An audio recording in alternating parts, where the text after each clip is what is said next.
नमस्कार, बहुत स्वागत न्यूज़ 18 के डिजिटल प्लेटफॉर्म पर। आपके साथ मैं हूं ललित प्रजापति। और कैसे हैं आप सब? आगरा वालों से भी मैं स्पेशली पूछ रहा हूं, वहां पर बड़ा बवाल मचा हुआ है। कुछ कमेंट किया गया, इसे लेकर करणी सेना नाराज है।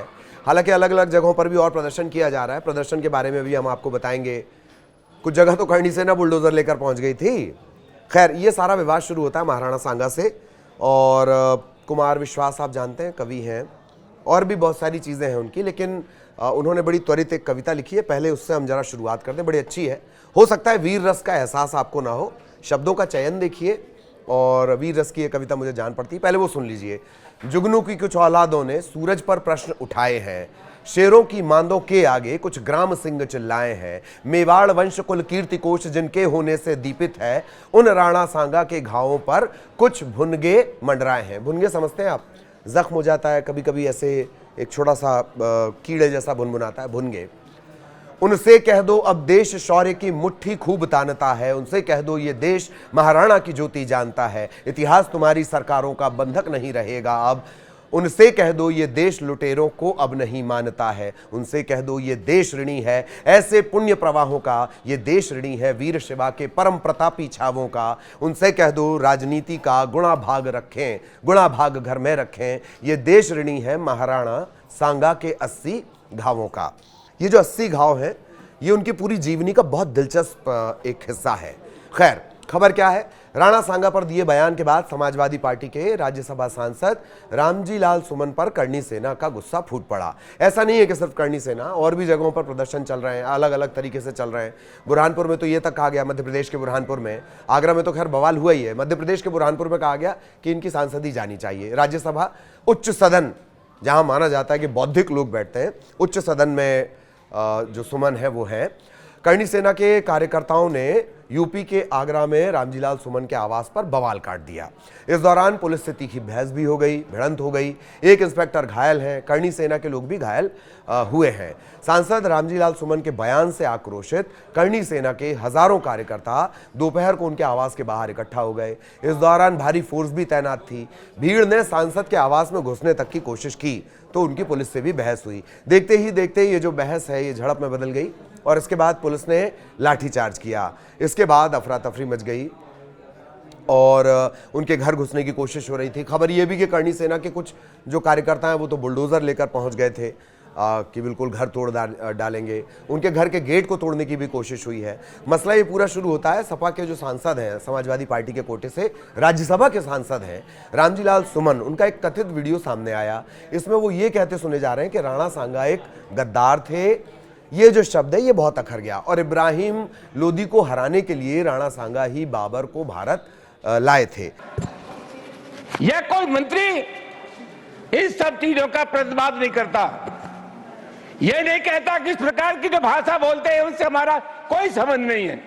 तो क्या हम मान करके चले कि इस प्रकार के जो तत्व है उनको सरकारी संरक्षण प्राप्त है या इनको भाषा अच्छी लगती है?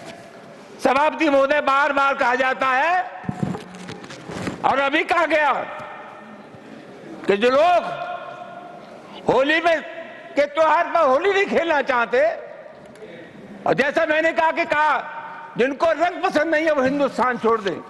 वो सभापति महोदय, मैं आपके मार्फत ये जानना चाहूंगा, ये देश किसी के बाप का देश है? हिंदुस्तान में विभिन्न जातियों के धर्मों के लोग रहते हैं। इस देश की मिट्टी पर जितना अधिकार हिंदू का है उससे कम अधिकार हिंदुस्तान के मुसलमान का है। राष्ट्रीय आंदोलन में हिंदू, मुसलमान, सिख, ईसाई सब लोगों ने तिरंगे झंडे के नीचे एक कौम बनाई। आखिरी मुगल बादशाह जफर, उसके बेटों का सर कलम कर दिया गया, बादशाह जफर के पास भेज दिया गया और अंग्रेजों ने कहा दमदमे में दम नहीं, अब खैर मांगो जान की, ए जफर ठंडी पड़ी अब तेग हिंदुस्तान की। बूढ़े बादशाह जफर ने कहा गाजियों में बू रहेगी जब तक ईमान की, तक से लंदन तक चलेगी तेग हिंदुस्तान की। सभापति महोदय, कौन है इसका ठेकेदार?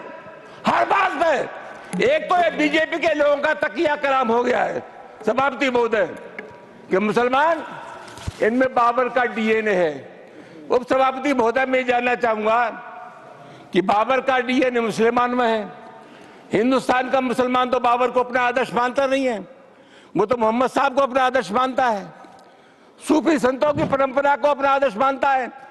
लेकिन सभापति महोदय, मैं जानना चाहूंगा कि बाबर को लाया कौन?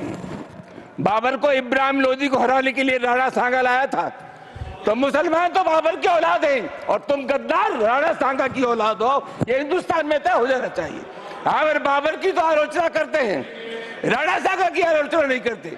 सभापति महोदय, ये बहुत सभापति महोदय, ये देश की एकता आप अनुभवी आदमी है, बातचीत में संसदीय मर्यादाओं का ध्यान रखें, संसदीय मर्यादाओं का ध्यान रखें।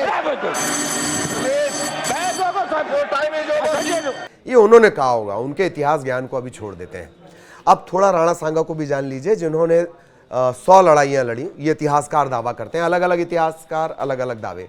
100 लड़ाइयाँ उन्होंने लड़ी और बस एक में उन्हें हार मिली।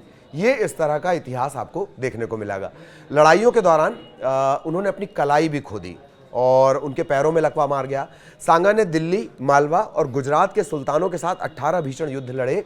आधुनिक राजस्थान, मध्य प्रदेश, हरियाणा, गुजरात के उत्तरी भाग, अमरकोट, सिंध के कुछ हिस्सों पर विजय प्राप्त करके अपने राज्य का उन्होंने विस्तार किया। 1300 के आसपास परमार साम्राज्य के पतन के बाद पहली बार राणा सांगा ने ही राजपूत अधिकार को फिर से स्थापित किया।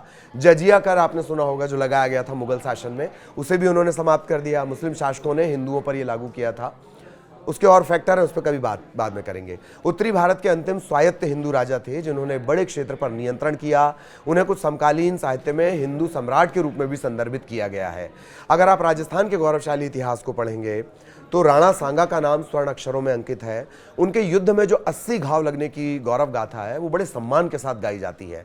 राणा सांगा का पूरा नाम था महाराणा संग्राम सिंह। 1527 में भरतपुर के रूपवास तहसील में खानवा जो जगह है, अच्छा, वहाँ पर बाकायदा एक उनके इतिहास को सहेजने की कोशिश भी हुई है। खानवा में बाबर और राणा सांगा के बीच जोरदार युद्ध हुआ। इतिहासकारों का कहना है कि इस युद्ध में राणा सांगा को 80 घाव आए थे। 80 घाव आए थे, लेकिन इसके बाद भी राणा सांगा ने युद्ध नहीं रोका। उनका एक हाथ पूरी तरह उखड़ गया था, पैर पूरी तरह जख्मी हो गया था, लेकिन युद्ध नहीं रुका। ऐसे राणा सांगा को गद्दार कहा गया और भी उन पर इल्ज़ाम लगाए गए। वो लंबा चौड़ा है, उसकी क्या बात करना। और शुरुआत में जो मैंने आपको कुमार विश्वास की कविता सुनाई है, वो खुद ही अपने आप में एक आंसर कही जा सकती है। इसे लेकर जमकर बवाल हो रहा है। आगरा में जमकर बवाल हुआ है। मैं कह रहा हूँ कि कई और जगह पर भी प्रदर्शन हो रहा है, लेकिन करणी सेना बहुत ज़्यादा आक्रोशित है। वो ठीक है, कानून के दायरे में रहकर विरोध प्रदर्शन होने चाहिए, लेकिन करणी सेना ने प्रदर्शन किया और जैसे मैंने बताया कि कुछ उत्साही लोग तो बुलडोज़र लेकर पहुंच गए थे। खैर, कविता के साथ हमने शुरुआत की थी। राणा सांगा का इतिहास पढ़िए, आप पूरा इतिहास पढ़िए, बहुत दिलचस्प है। खासतौर पर 80 घाव लगने वाली खबर, 80 घाव लगने वाला जो फैक्ट है, उसे आप कभी चेक करिएगा। खानवा में एक बाकायदा उनके इतिहास को सहेजने की कोशिश हो रही है, राजस्थान के खानवा में, उसे भी आप ज़रूर देखिएगा। आप उस शौर्य को उस ज़मीन पर जाकर महसूस करेंगे। अब चला जाए। नमस्कार।